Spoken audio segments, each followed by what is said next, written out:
Hello, welcome back. एक बार आप सभी का पुनः स्वागत। फंडामेंटल्स ऑफ मॉलिक्यूलर स्पेक्ट्रोस्कोपी के लेक्चर सीरीज में आज हम बात करने जाएंगे यहाँ पर बेसिक ऑफ मॉलिक्यूलर स्पेक्ट्रोस्कोपी।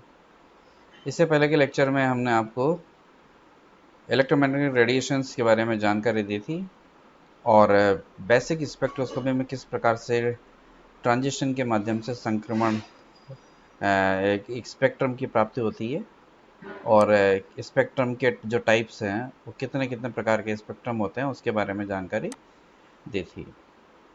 आज हम यहाँ पर जो मॉलिक्यूलर स्पेक्ट्रोस्कोपी है यानी कि जो आणविक स्पेक्ट्रोस्कोपी है या यूँ हम कहें कि हमारा जो स्पेक्ट्रोमीटर के 3 पार्ट जो हमने आपको बताए थे उसमें जो बीच का जो पार्ट है हमारा सैंपल, हम उसके संदर्भ में आगे हम यहाँ पर विवेचना करेंगे।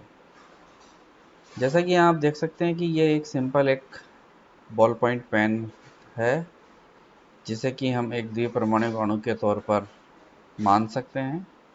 हम यहाँ पर इस पर एक एक्सपेरिमेंट करने जा रहे हैं। यदि इस पेन को आप इस कॉर्नर से इस कॉर्नर पर यानी कि एक रोटेशन करें, है ना, सिंपल घुमाएं, एक एक्सपेरिमेंट।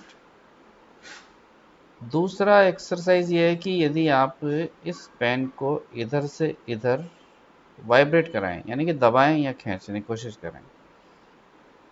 और तीसरा एक्सरसाइज ये है कि इस पेन के अंदर मौजूद जो रिफल है उसको यदि हम डिस्टर्ब करें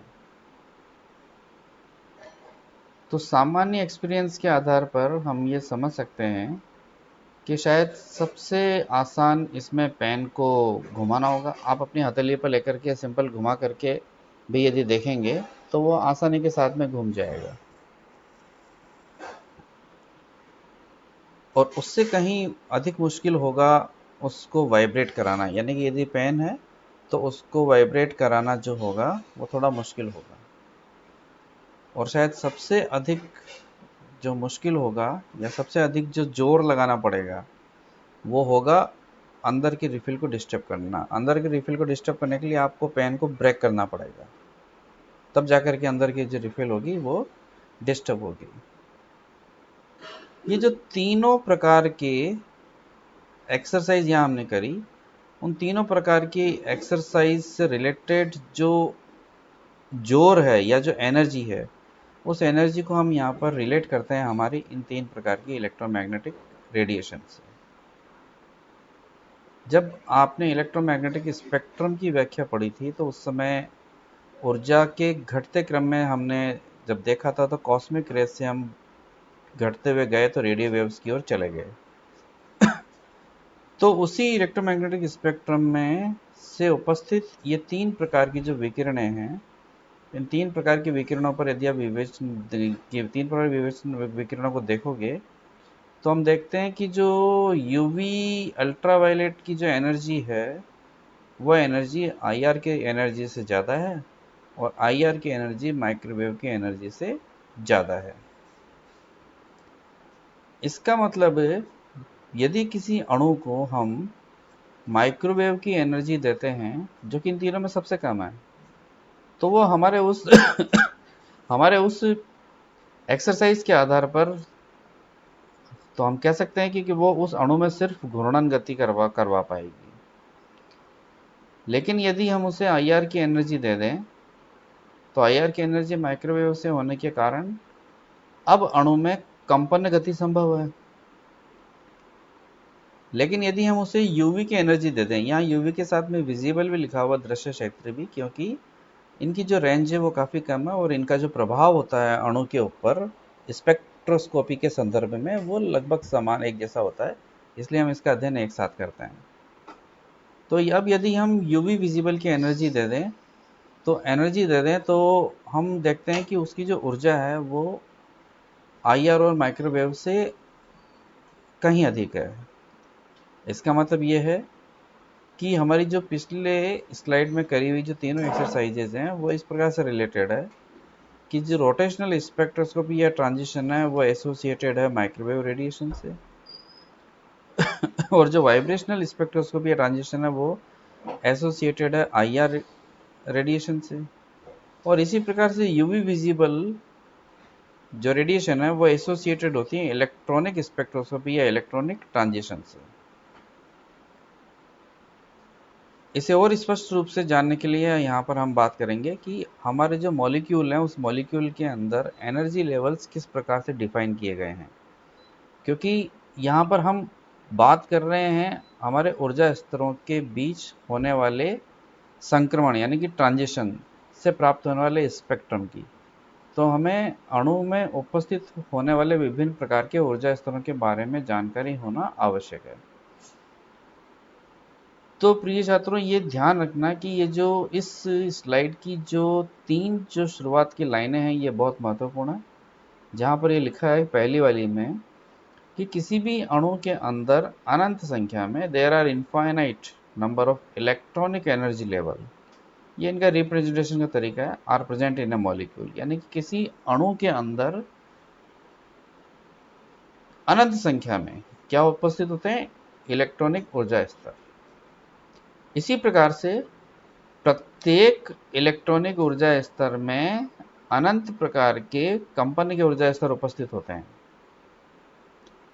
और इसी प्रकार से हर कंपन के ऊर्जा स्तर में अनंत प्रकार के रोटेशनल एनर्जी लेवल उपस्थित होते हैं। इसका मतलब क्या है कि यदि किसी मॉलिक्यूल में दो इलेक्ट्रॉनिक एनर्जी लेवल यदि हैं, फॉर एन एग्जांपल यदि दो इलेक्ट्रॉनिक एनर्जी लेवल हैं, तो जो कंपन के ऊर्जा स्तर हैं वो इन दोनों के अंदर बहुत सारे होंगे। अर्थात यदि E1 में 100 वाइब्रेशन लेवल है तो E2 में भी 100 या उससे अधिक होंगे। इसी प्रकार से वाइब्रेशन लेवल की यदि बात करें तो E1 के 100 जो वाइब्रेशन लेवल है उनमें प्रत्येक के अंदर रोटेशनल लेवल उपस्थित होंगे। तो यदि हम देखें इस फाइनल स्पेक्ट्रम डायग्राम को, तो यहाँ आप समझ सकते हो कि ये एक ग्राउंड इलेक्ट्रॉनिक स्टेट E0 आद्य ऊर्जा स्तर जो कि निम्नतम ऊर्जा स्तर है वो उससे दिखाया, और यदि एक एक्साइटेड इलेक्ट्रॉनिक एनर्जी लेवल की बात करें तो उसे यहाँ इस तरह से दिखाया। तो अब यहाँ देख सकते हैं कि इस E0 लेवल में ये कंपन के ऊर्जा स्तर है ν0, ν1, ν2 इस प्रकार से। इसी प्रकार से ऊपर वाले में भी उपस्थित है 0, 1, 2, 3, अर्थात हर इलेक्ट्रॉनिक लेवल में कई सारे कंपन के ऊर्जा स्तर हैं, और हर कंपन के ऊर्जा स्तर में कई सारे घूर्णन के ऊर्जा स्तर हैं। तो हर कंपन के ऊर्जा स्तर में ये घूर्णन के ऊर्जा स्तर 0, 1, 2, 3, 4, 0 वाला इन्हीं लेवल पर होगा, 0 वाइब्रेशनल लेवल इसके ग्राउंड लेवल पर जो उपस्थित होगा वो 0 कहलाएगा, 0, 1, 2, 3, 4 इसी प्रकार से यहाँ, इसी प्रकार से यहाँ। यदि आपको दो कंपन के ऊर्जा स्तरों का सुपरफाइन स्पेक्ट्रम देखना है तो उसे हम इस प्रकार से व्यक्त कर सकते हैं। यहाँ हमने दो कंपन के ऊर्जा स्तर लिए हैं ν0 और ν1। तो ν0 और ν1 है, तो ν0 के अंदर उपस्थित होने वाले घूर्णन के ऊर्जा स्तरों को हमने यहाँ पर व्यक्त किया है J0, J1, J2, J3 और J4। इसी प्रकार से ν1 में उपस्थित होने वाले ऊर्जा स्तरों को हमने व्यक्त किया है घूर्णन वाले J0 dash, J1 dash, J2 dash, J3 dash, J4 dash. ये ध्यान रखना कि जब भी कभी हम दो कंपन के ऊर्जा स्तरों में यदि घूर्णन के ऊर्जा स्तरों को इंगित करते हैं तो उन्हें हम इसी प्रकार से इंगित करते हैं कि ऊपर वाला जो रोटेशनल लेवल है उसे हम डैश से व्यक्त करते हैं। यदि इससे भी ऊपर वाले कंपन में स्थित घूर्णन ऊर्जा स्तरों को व्यक्त करना है तो वहां हम डबल डैश का उपयोग किया करते हैं। यहाँ एक महत्वपूर्ण जो है ऊर्जा स्तरों के बीच का ऊर्जा अंतराल, उसके बारे में यहाँ समझना जरूरी है कि आप ये देख सकते हो कि यहाँ पर घूर्णन की ऊर्जा स्तरों के बीच का ऊर्जा अंतराल, जैसे यहाँ पर 2 से 3 के बीच का ऊर्जा अंतराल इतना सा दिख रहा है, जबकि कंपन का ऊर्जा अंतराल इतना दिख रहा है, और इसी के साथ साथ इलेक्ट्रॉनिक का ऊर्जा अंतराल इतना है। इसका मतलब डेल्टा ई इलेक्ट्रॉनिक अर्थात दो इलेक्ट्रॉनिक ऊर्जा स्तरों के बीच का ऊर्जा अंतराल is much much greater than delta E vibrational, यानी कि दो कंपन के ऊर्जा स्तरों के अंतराल से ज़्यादा। और उसका ऊर्जा अंतराल घूर्णन के ऊर्जा अंतरालों से कहीं ज़्यादा है। एक और महत्वपूर्ण चीज़ यहीं पर ही देखने की है, वो ये कि आप यहाँ देख सकते हैं कि जैसे जैसे हम उच्च ऊर्जा की ओर जा रहे हैं, यानी कि ऊपर की ओर ऊर्जा की ओर जाते हैं, तो यहाँ देखते हैं कि दो घूर्णन के ऊर्जा स्तरों के बीच का जो ऊर्जा अंतराल है वो ऊपर जाने पर बढ़ता चला जाता है। जैसे J0 से J1 में अंतर इतना ही है, तो 1 से 2 में बढ़ गया, 2 से 3 में और बढ़ गया, ये बढ़ गया और यहाँ बढ़ गया। लेकिन यही अंतर यदि आप वाइब्रेशन में देखते हैं तो 0 से 1 में ये अंतर है, तो 1 से 2 में कम हो गया, 2 से 3 में कम हो गया। अर्थात ऊपर की ओर जाने पर, यानी कि ऊर्जा के बढ़ते हुए क्रम की ओर जाने पर हम देखते हैं कि दो कंपन के ऊर्जा स्तरों के बीच का ऊर्जा अंतराल तो कम होता चला जाता है, जबकि घूर्णन के ऊर्जा स्तरों के बीच का जो ऊर्जा अंतराल है वो बढ़ता चला जाता है। ये रोटेशनल स्पेक्ट्रोस्कोपी और वाइब्रेशनल स्पेक्ट्रोस्कोपी की जब हम आगे विवेचना करेंगे, वहाँ आपको जो इनके मैथमेटिकल फॉर्मूलेशन है वहाँ उससे और आसानी से समझ में आ जाएगा। अभी महत्वपूर्ण यह है कि हम यहाँ देख सकते हैं कि डेल्टा ई इलेक्ट्रॉनिक, यानी कि जब हम यूवी विजिबल की एनर्जी जो कि हमारे तीनों ऊर्जाओं में सर्वाधिक है, यदि हम देंगे तो जो इलेक्ट्रॉन इस ग्राउंड इलेक्ट्रॉनिक स्टेट के इन ऊर्जा स्तरों में से कहीं भी उपस्थित हो सकता है। यदि यहाँ उपस्थित है तो वो यूवी विजिबल की एनर्जी एब्जॉर्ब करके फर्स्ट एक्साइटेड इलेक्ट्रॉनिक स्टेट के किसी भी लेवल में जा सकता है। अर्थात जो इलेक्ट्रॉन है वो यूवी विजिबल की एनर्जी एब्जॉर्ब करके वो यहाँ से यहाँ नहीं रुकेगा, वो इस इलेक्ट्रॉनिक लेवल के किसी भी लेवल में कहीं भी जा सकता है, और उसके जाने की पॉसिबिलिटीज वो यहाँ से यहाँ यहाँ कहीं भी हो सकती है।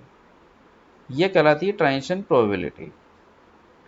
लेकिन यदि कोई मॉलिक्यूल यदि इस न्यू जीरो लेवल पर उपस्थित है, यानी कि E0 के न्यू जीरो में उपस्थित है, और आपने यदि उसे IR की एनर्जी दी, तो IR की एनर्जी देने पर, चूंकि वो एनर्जी यूवी विजिबल से कम है, तो IR की एनर्जी देने पर वो न्यू जीरो से न्यू 1 न्यू 2 में ही जा सकता है।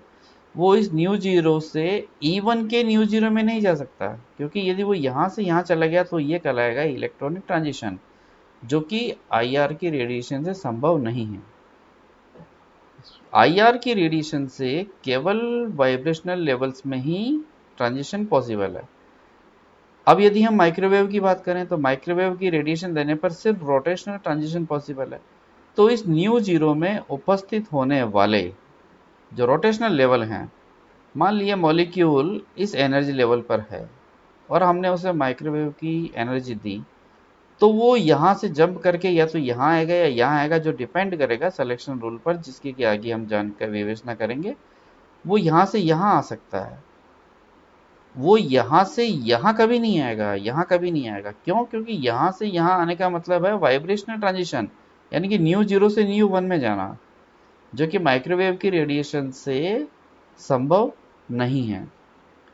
इस प्रकार से यहाँ पर हम जो हमारे रोटेशनल ट्रांजिशन है, वाइब्रेशनल ट्रांजिशन है और इलेक्ट्रॉनिक ट्रांजिशन है, इनकी व्याख्या हम करते हैं। ये जिसके बारे में अभी हमने विवेचना करी वो यहाँ पर हमने लिखा हुआ है कि दो वाइब्रेशनल लेवल्स के बीच में जो एनर्जी है वो घटती चली जाती है, जबकि घूर्णन ऊर्जा स्तरों के बीच में ऊर्जा बढ़ती चली जाती है। और किस प्रकार से ये ऊर्जा स्तरों के बीच का जो ऊर्जा अंतराल का अंतर है वो यहाँ पर व्यक्त किया गया है। नेक्स्ट लेक्चर में हम आगे बात करेंगे बोर्न ओपेनहाइमर एप्रोक्सीमेशन की। प्रिय छात्रों, इन स्पेक्ट्रोस्कोपी के अब तक दिए गए तीनों लेक्चर्स के बारे में आपको हम होम असाइनमेंट देंगे, और उस होम असाइनमेंट को आपको जिस दिन दिया जाता है उसी दिन ही आपको उसे जमा कराना है। इस बात का ध्यान रखना है। Thank you.